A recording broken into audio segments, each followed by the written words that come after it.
Hi, and welcome to Amoeba Savant. I'm reading The Brothers Karamazov by Fyodor Dostoevsky, and this is Chapter 5 called The Elders. The reader may imagine perhaps that my young man was sickly, exalted, a poor physical specimen, an undersized, puny, pale, and consumptive dreamer. Just the opposite was true. Alyosha was then the picture of health, a sturdy, red-cheeked, clear-eyed 19-year-old boy. He was very handsome, too, and slender, above average height, with dark brown hair, a regular, although rather long face, and shiny dark gray, wide-set eyes, which gave him a thoughtful and serene look. Of course, nothing prevents a mystic or a fanatic from having red cheeks. But, be that as it may, I think Alyosha was more of a realist than anyone I know.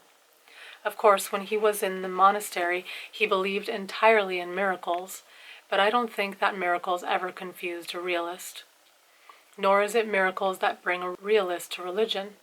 If he is an unbeliever, a true realist will always find the strength and ability not to believe in a miracle, and if he is confronted with a miracle as an irrefutable fact, he will rather disbelieve his own senses than accept the fact. Or he may concede the fact and explain it away as a natural phenomenon until then unknown. In a realist, it is not miracles that generate faith, but faith that generates miracles. Once a realist becomes a believer, however, his very realism will make him accept the existence of miracles. The Apostle Thomas said he would not believe until he saw, and when he saw, he said, "My Lord and my God." Was it a miracle that made him believe? Most likely not. He believed only because he wanted to believe, and possibly he already believed in the secret recesses of his being while he was saying, "Except I shall see, I will not believe." Some may say that Alyosha was not too bright, rather uneducated, had not even finished school, and so on. It is true that he had not finished school, but it would be doing him a great injustice to say that he was obtuse or stupid. I shall simply repeat here what I have said before. He chose the course he did only because it struck him at that particular moment as the ideal course for his soul, which longed to escape from darkness into light. It must be added that, in a way, he was indeed a member of our younger generation, which means that he was honest, that he believed in, demanded, and searched for truth. That, because he believed in it, he yearned to serve it and give it his whole strength. He was spoiling for immediate action. He was prepared to sacrifice everything, his life itself, in an act of supreme devotion. Unfortunately, these young men often fail to understand that the sacrifice of their lives may be the easiest of all sacrifices, much easier, for instance, than giving up 5 or 6 years of their seething youth to hard study, to the acquisition of knowledge, which would increase their strength tenfold in the service of that same cause and in the performance of the great works they aspire to. But to sacrifice those few years to study often proves too much for them. Alyosha chose a course opposite to that of the majority, although he felt the same yearning for action and sacrifice as the others. Once, having given it serious thought, he had become convinced of the existence of God and immortality. It was natural for him to say to himself, "I want to live to achieve immortality and will accept no compromise." If by chance he had become convinced that God and immortality did not exist, he would immediately have joined the ranks of the atheists and socialists. For socialism is not just a question of labor organization. It is above all an atheistic phenomenon, the modern manifestation of atheism, one more Tower of Babel built without God, not in order to reach out toward heaven from earth, but to bring heaven down to earth. Once he had decided, Alyosha would have felt it strange, even impossible, to go on living as he had been. It is written, "If thou wouldst be perfect, go and give up all that thou hast, and come and follow me."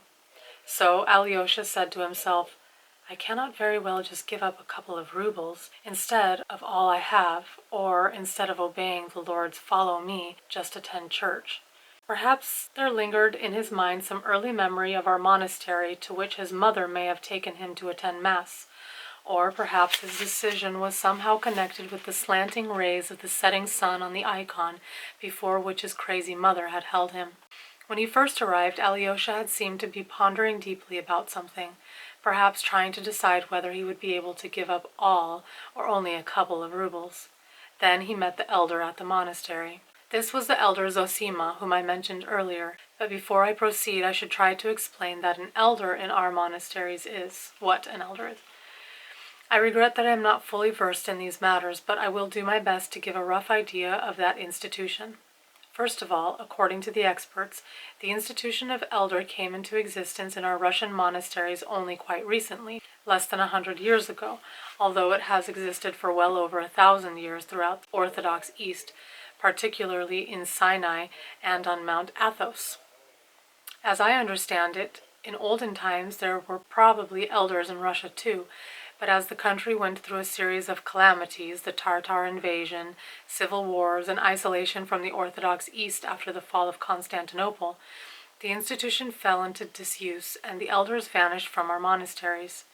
They were reintroduced in Russia toward the end of the 18th century by the great ascetic, as he was called, Paisi Velichkovsky, and his followers, but to this day, almost 100 years later, elders are found in only a very few monasteries, and they have occasionally been subjected to persecution as an un-Russian innovation. The institution of elder especially flourished in the famous Kozelskaya Optina monastery, who introduced it into our monastery, and when I cannot say. I only know that there had already been 3 elders, Zosima being the third. But he was weak and sick and obviously did not have long to live, and no one knew where another would be found to take his place. This was a crucial problem for our monastery because it had not previously been renowned for anything in particular. It had no saints' relics, no miracle-working icons, nor even any glorious traditions connected with the history of Russia. Nor were there any records of special services it had rendered the country. It was only thanks to its elders that it had flourished and its fame spread all over Russia. It was to see and hear our elders that pilgrims from every corner of the country traveled thousands of miles to flock to the monastery. What precisely is an elder, then? An elder is a man who takes your soul and your will into his soul and his will. Once you have chosen your elder, you renounce your own will, you yield it to him in total submission and self-renunciation. A man who consents to this ordeal, to this terrible apprenticeship, is willing to bear it in the hope that, after a long period of trial, he will conquer himself and achieve a self-mastery that will enable him to finally attain, through a whole life of obedience, complete freedom, that is, freedom from himself, and thus avoid the fate of those who reach the end of their lives without ever having found themselves within themselves. The institution of elder is not an invention based on theory, but evolved in the East in more than 1,000 years of practice. The obligations a man contracts toward an elder are quite different from the usual obedience, such as has always existed in Russian monasteries. Once accepted by an elder, a disciple must live a life of continual confession, and the bond between the two is indissoluble. Once in the early days of Christianity, according to legend, a novice failed to carry out a command imposed on him by his elder and, instead, left his monastery in Syria and went to Egypt. There, after many heroic acts of self-abnegation, he underwent torture and died a martyr for his faith. When before burial his coffin stood in a church where he was already venerated as a saint, a strange thing happened. As soon as the deacon began to intone, "Depart, all ye possessed by the devil," the coffin rose into the air and was hurled out of the church, and this was repeated 3 times. It was only then that they learned that this saint had broken his vow of obedience to his elder and so, despite his great exploits, had to be pardoned by his elder before he could receive Christian burial. Of course, that is only an old legend, but let me tell you a true story of something that happened not long ago. One of our Russian monks seeking salvation on Mount Athos was suddenly ordered by his elder to leave Mount Athos, a holy place which he loved and where he had found a peaceful haven for his soul, and first to go on a pilgrimage to Jerusalem to worship at the holy shrines, then to return to Russia and go north to Siberia, because, the older told him, "Your place is there and not here." Stunned and filled with despair, the monk went to Constantinople, where he begged the ecumenical patriarch to release him from his vow of obedience. But the patriarch explained that neither he nor any power on earth could ever release him from his vow of obedience, and that only the elder who had imposed the command had the power to rescind it. Thus, in some ways, elders exercise an authority that is boundless beyond understanding. That is why the institution of elder was at first opposed, even condemned in Russian monasteries. The common people, however, showed tremendous respect for the elders right away, and soon the uneducated and the humble, the rich and the mighty were flocking from all over Russia to see the elders of our monastery, to throw themselves at their feet, to confess their sins, to confide their doubts and torments, to seek guidance and advice. This caused the opponents of the elders to accuse them, among other things, of arbitrarily and irresponsibly degrading the sacrament of confession, although the continual bearing of a novice's or a layman's soul before his elder was quite different from that sacrament. The institution survived, however, and it is now gradually becoming more common in Russian monasteries. It is also true, though, that this well-tested, thousand-year-old method of spiritual regeneration from slavery to freedom and moral perfection may prove to be a double-edged weapon. For some men, instead of gaining humility and ultimate self-mastery, may acquire the most satanic pride so that they are fettered rather than free. The elder Zosima was about 65. He came from a family of landed gentry, and as a very young man he had been in the army, serving as an officer in the Caucasus. There was a special spiritual quality about him that must have struck Alyosha. For his part, the elder also grew very fond of the boy and allowed him to share his cell. It must be pointed out that when he was living at the monastery, Alyosha was not yet bound by any vow, so that he could come and go as he pleased. Indeed, he could stay away for days on end whenever he wished, and if he wore a cassock it was by his own choice, so as not to stand out among the others, though he obviously also liked wearing a cassock.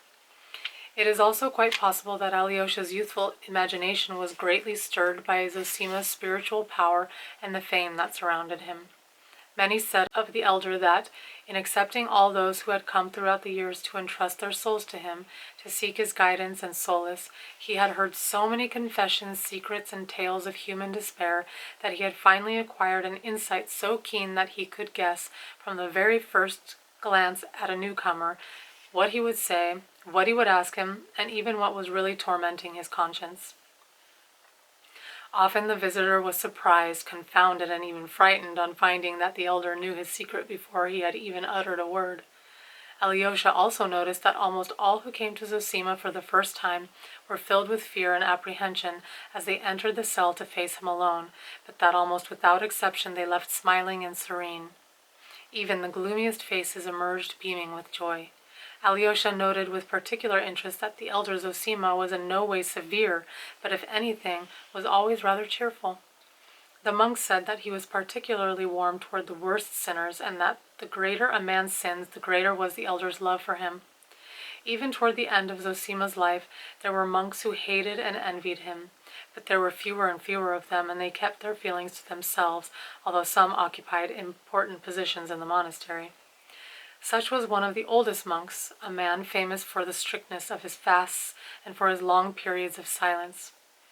But without doubt the overwhelming majority of the monks were on Zosima's side, and many of them loved him deeply and sincerely. Some were almost fanatically devoted to him and said, although not quite openly, that Zosima was a saint, that there could be no doubt about it. And, as his end was drawing near, they expected it to be followed almost at once by miracles that would shortly bring even greater glory to the monastery.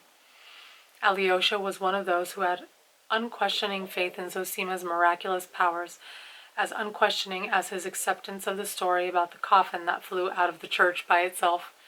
He saw many who came with sick children or relatives to beg the elder to lay his hands on them and pray for them, and who returned some the very next day, and tears running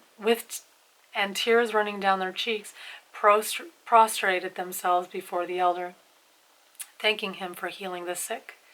The question of whether this was miraculous healing or natural recovery never occurred to Alyosha, for he had complete faith in the spiritual power of his teacher, whose glory he felt as his own personal triumph. He felt a special tremor in his heart, and he radiated joy when the elder went out to the gates of the monastery to meet a group of humble folk who had flocked there from all over Russia to see him and ask for his blessing. They prostrated themselves before him, wept, kissed his feet and the earth on which he stood. Wailing peasant women held up their children and led sick and hysterical village girls to him. The elder spoke to them, said a short prayer, blessed them, and sent them away in peace. Later, though, he was so weak after his bouts of illness that he hardly had the strength to leave his cell, and there were times when pilgrims had to wait several days for him to appear.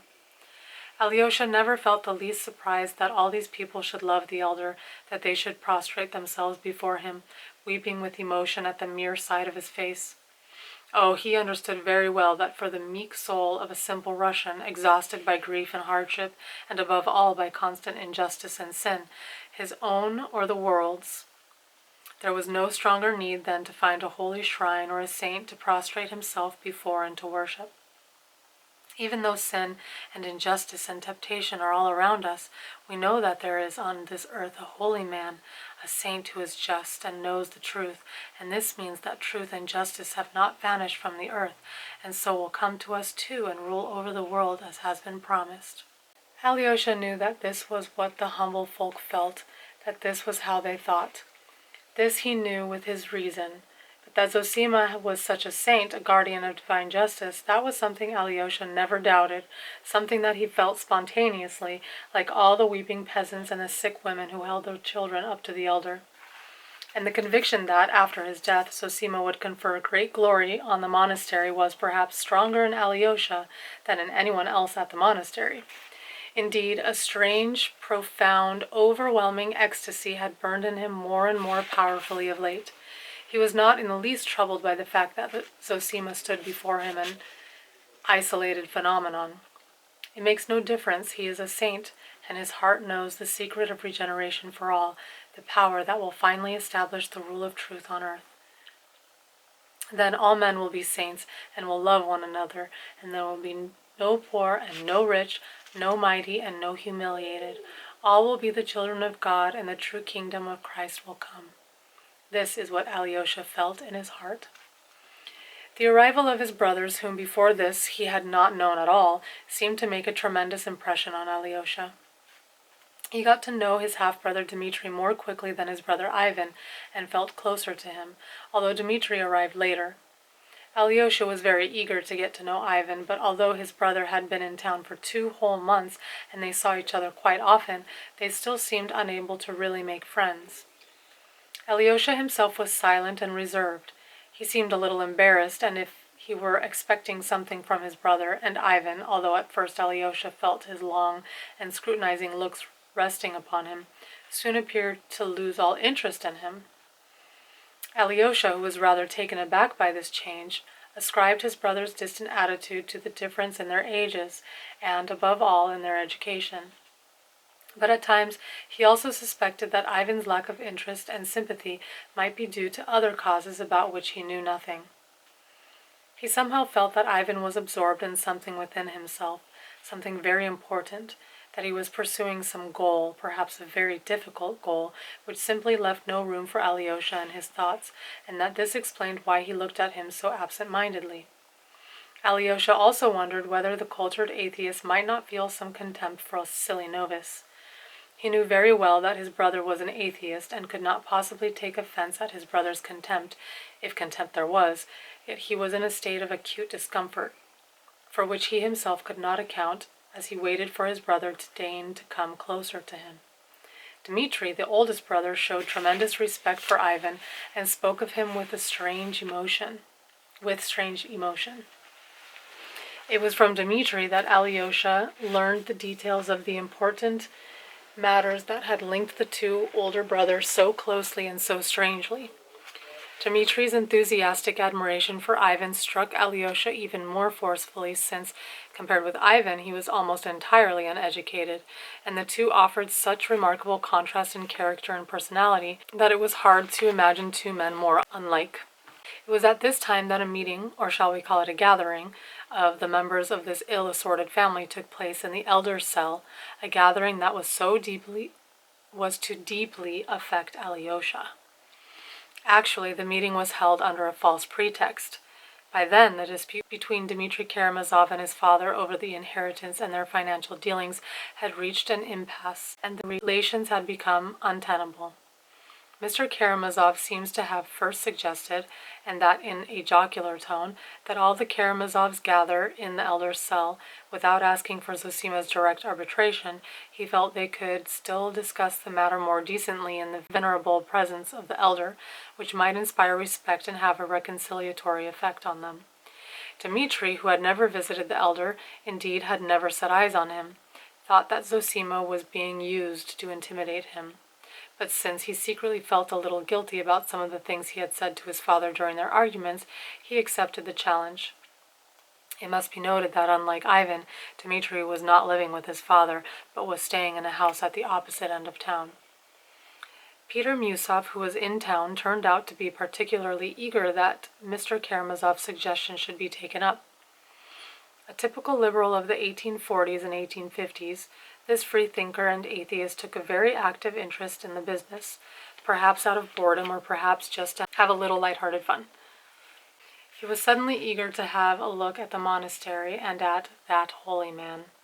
His lawsuit against the monastery was still dragging on, and his claims over the property boundaries and the fishing and woodcutting rights were still unsettled, so he announced that he wished to see the Father Superior to try and reach an amicable settlement with him. He obviously felt that a man visiting the monastery with such laudable intentions would be received and treated with much greater consideration than an ordinary visitor who had come out of mere curiosity. He thought all these considerations might bring pressure to bear upon the elder from within the monastery. Because of his sickness, the elder had hardly left his cell at all of late, and he had been unable to see even his regular visitors. In the end, however, he consented to receive them, and the day was fixed. "I wonder who has set me up as judge over them," was all he said, smiling at Alyosha. When Alyosha first heard of the planned gathering, he was very perturbed. He realized that, of all the contending parties, only Dmitri would take the whole thing seriously, while the others would come to the meeting out of motives that were frivolous and perhaps insulting to the elder. Ivan and Musov would come out of curiosity, perhaps of the crudest sort, and his father might very easily be planning some piece of buffoonery which would turn the whole thing into a farce. Although he did not talk much, Alyosha knew his father well, for, I must repeat, he was not at all the uncomplicated lad that many people supposed. So it was with a heavy heart that he awaited the day. He was, of course, very anxious that the quarrels within his family should be brought to an end, but he was even more concerned about the elder. He was full of anxiety for him, for his reputation, and as he imagined the meeting to himself beforehand, he particularly feared Musov's subtle and urbane sarcasms and the learned Ivan's haughty insinuations. He even thought of warning the elder about these visitors, but he decided not to and kept silent. He only sent Dmitri word the day before through a friend that he was very fond of him and expected him to keep his promise. Dmitri was puzzled, for he could not think what he had promised Alyosha, but he answered by letter that he would do his best not to lose his temper in the event of, quote, some despicable trick, end quote, and that although he had great respect for the elder and for Ivan, he felt certain that some trap was being laid for him, or that the whole thing was a farce. "Nevertheless, I'll swallow my tongue rather than offend the venerable old man whom you respect so highly," he said in concluding the letter. Alyosha hardly found this reassuring. That was the end of chapter 5, and the end of book 1. So the next video will be book 2, chapter 1, An Incongruous Gathering. And I hope to see you there. Please subscribe and like this video, and I'll see you in the next one. Bye.